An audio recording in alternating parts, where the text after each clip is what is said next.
The Scandalous Chronicles of British Monarchs.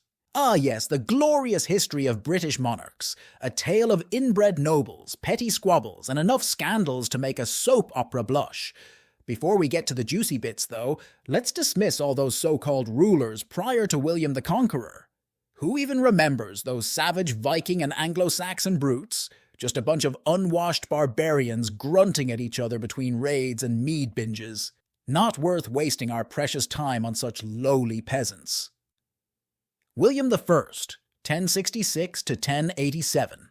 Now here's a real monarch to sink our teeth into. The brutish oaf who kicked off Norman rule was William the Conqueror, or Compensator as he should be known. This petty duke with a volcano of insecurities clearly felt the need to overcompensate by invading and subjugating an entire kingdom just to prove his masculinity, because slaughtering thousands of Anglo-Saxons at places like Hastings was far cheaper than seeing a therapist in those medieval times. But let's back up a bit. Before he was the conqueror, William was just a lowly duke of an inconsequential backwater. See, poor Willie was born the illegitimate son of Robert Heard, Duke of Normandy, and a local tanner's daughter. In those days, being a bastard was kind of a big deal, but William wasn't about to let a little thing like being born on the wrong side of the sheets stop him from claiming what he thought was his birthright. He spent his early years clawing his way to the top of the Norman food chain, making alliances and enemies in equal measure. And when the childless King Edward, the Confessor of England, died in 1066, William saw his chance to upgrade from duke to king. He claimed that Edward had promised him the English throne on his deathbed, which is about as believable as a medieval infomercial. But when the Anglo-Saxon nobles crowned Harold Godwinson instead, William went full Leroy Jenkins and invaded England with all the subtlety of a sledgehammer. William's reign was marked by oppressive cruelties against the conquered English populace, from instituting Norman lords over every feudal domain to commissioning manuscripts like the Domesday Book that ruthlessly catalogued every peasant's property for exorbitant taxation. This thug's wanton destruction and scorched earth campaigns laid waste to entire regions just for failing to capitulate fast enough. Take the harrying of the North, for example. After a few Anglo-Saxon rebels had the audacity to resist William's rule, he went full Mad King Heiress on them. He burned their crops, slaughtered their livestock, and basically turned the north of England into a post-apocalyptic wasteland. It's estimated that over 100,000 people died in the ensuing famine and chaos. And let's not forget his final crowning injustice, the New Forest depopulation, where he expelled and massacred thousands solely to create a private hunting reserve for himself and his Norman toffs. Because nothing says, I'm compensating for something like displacing entire villages just so you can shoot a few deer with your fancy French buddies. Truly, his defining legacy was one of unabashed greed, vanity, and rapine brutality. So it was almost poetic justice when this lumbering savage finally pieced out by some combination of morbid obesity and clumsily falling from horseback. This brutish oaf died after falling off his horse and rupturing his intestines, a disgustingly on-brand end for such an odious reign. As he lay dying, William allegedly confessed his many sins and begged for forgiveness. But let's be real. It was probably just the fever talking. This was a guy who once said, I persecuted the natives of England beyond all reason, and then basically shrugged it off like he'd forgotten to pick up the dry cleaning. In the end, William the Conqueror's legacy was one of brutal conquest, ruthless taxation, and a serious case of Napoleon complex. He may have been a pint-sized terror, but he left a king-sized mark on English history, for better or worse. I guess you could say William the Conqueror put the dick in dictator. All hail the original Norman douchebag. William II, 1087 to 1100. Keeping the Norman bloodline delightfully dysfunctional, William Rufus inherited all of Dad's worst impulses. This crimson-complexioned lush earned his ruddy nickname from decades of constant outdoor exertion, and likely a vicious case of medieval rosacea from all his never-ending bacchanalian excess. But let's not forget the real reason behind Rufus's rosy glow, his legendary love of the bottle. This guy could drink a whole monastery under the table and still have room for a few rounds of mead. It's said that he once downed an entire gallon of wine in one sitting, just to prove a point. Rufus was the perpetually hungover party bro personified, carousing from one debauch to another, draining every wine cellar and wenching his way across England.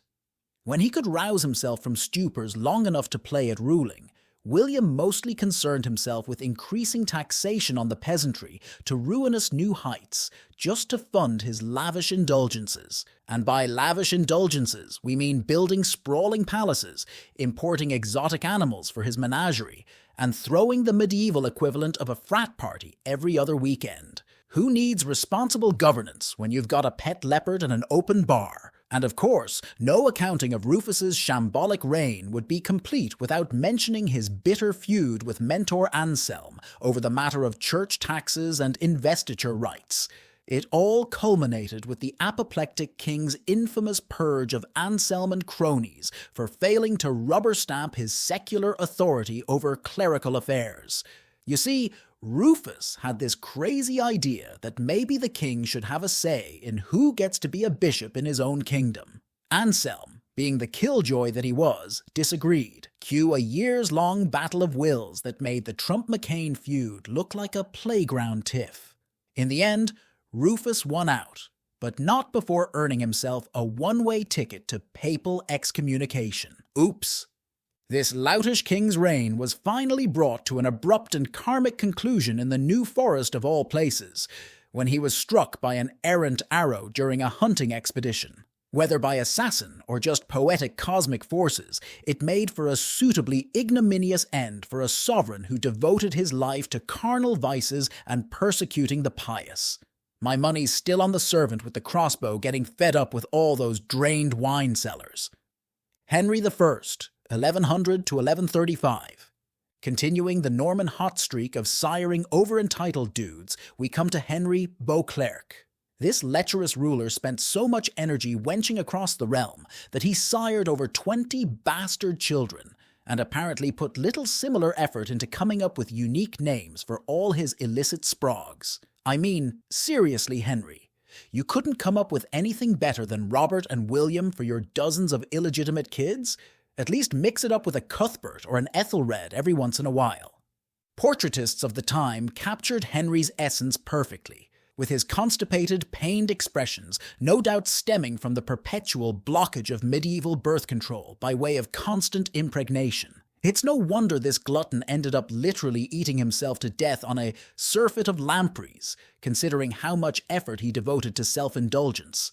And what a way to go. Death by eel. Henry must have really had a thing for slimy, wriggling creatures. Maybe it reminded him of all those nights spent in the royal bedchamber, when Henry could rouse himself from the ahem, physical exertions of codpiece diplomacy. His reign was mostly consumed by bitter infighting with his legitimized heir and the pestering French nobility. Though the Beauclerc did cement an important legacy in replacing most Anglo-Saxon nobles with his Norman cronies and oppressing English subjects even further beneath his boot heel. That's right, Henry was the original Norman supremacist. He made sure that all the top jobs in the kingdom went to his French buddies, while the Anglo-Saxons were left to toil in the fields and pay their taxes like good little peasants. It's almost like he was trying to breed resentment for future generations of Norman rulers. Oh wait, Stephen, 1135 to 1154. And now we come to the legendary military strategist known as King Stephen. This feckless oaf spent most of his reign stumbling from one catastrophic capture and ransom debacle to another against the nefarious Empress Matilda and her Angevin allies. It got so bad, it would have been cheaper for Stephen to just hand over the crown at the outset and start a more suitable career in court jesters. Instead, he opted to damn England to over a decade of mayhem, civil war, and sheer anarchy, triggered by his petty squabbles with Matilda over his dubious succession claims and vacillation between imprisonments, indecision, and reckless military gambles that inevitably went awry. The anarchy, as it was known, laid waste to entire swaths of the kingdom as roving bandit militias pillaged with impunity amid the power vacuum. And how did Stephen's reign finally end? Why, with a conveniently timed case of illness and inflammation, likely medieval England's first recorded case of stomach ulcers brought on by chronic ineptitude. Though something tells me the rumoured poisoning theories might not have been far off, considering how many baronial daggers Stephen planted in backs during his turncoat reign of failure. Not the classiest exit for such an incompetent sovereign. Henry II, 1154 to 1189. Ah yes, the rambunctious Henry Plantagenet. This volcanic temper tantrum of a king will forever be remembered for his legendary feud with Thomas Becket.